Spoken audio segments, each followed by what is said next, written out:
guys, welcome to the library. Today I want to talk about a book and a story, none other than Charles Dickens' Christmas Carol. So this book that I have several copies. We have several different copies, and this one has 3 stories in it. So and they're all really good. So you have A Christmas Carol, which we're familiar with, and then a story called The Chimes, which is also a very good story. It says, a goblin story of some bells that ring, an old year out and a new year in. And then another story called The Cricket on the Hearth, a fairy tale of home. So I've read all of these stories and I like them all. So most of us are familiar with the Christmas Carol, just because it's in popular culture. But if you've never actually read the short story, I really recommend it because there are so many good things in it that you might miss in different movies or different renditions of plays or in popular culture. It's a story that I love so much that I feel like it's one of my life stories. I feel like it's something that has formed my life. I really love Charles Dickens' writings, especially his short stories. So I haven't really read a lot of his writings. I've read these 3 short stories about Christmas, and I've read Bleak House, which I liked. I felt like it's a very thick book and it's slow moving, but I feel like once you get to the middle, it's really good. And I read Great Expectations, which was another thick book, which I didn't care for. So those are the Dickens books that I have read, and I have yet to read more of them. But I do love anything from this time period, and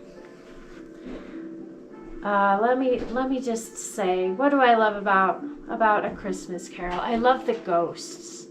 I feel like there's something very real about the visitation of the ghosts to Scrooge, and I love that Scrooge doesn't stay the way he is, but I love the redeeming quality, how he changes, and he decides to pay the mortgage on the Cratchit's house. And I hope these aren't spoilers to you because you probably are familiar with the story, but I do recommend actually reading it because it does feel different coming straight from Dickens's mouth, which I think he does mention sitting at your elbow while you're reading it, which is a really cool idea of the author sitting there with you while you're reading the book. So yeah, and we had a few other copies. I realized there was another Christmas edition which Rico has taken to work with him because he needs to read some Christmas stories right now. But it had Christmas Carol, and it had some other Christmas stories in it by Dickens that I hadn't heard of before. So who knows what else is out there. Anyway, this edition is I don't know if you could see this beautiful.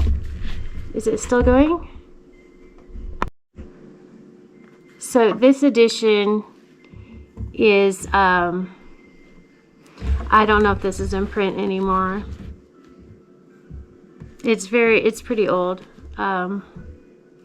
But I just love to collect them. The illustrations are 1939. So, but I don't. Let's see, what is it? 1940. Oh, this might actually be from 1940. So, then this one there's the iconic picture of Scrooge, and I do recommend you read A Christmas Carol, and if you can get a copy of A Cricket on the Hearth or The Chimes, you should read those too if you like spooky Christmas stories that are very scary yet have a redeeming quality to them. So anyway, that's all all I wanted to share with you today. So I'll see you guys next time. Bye-bye.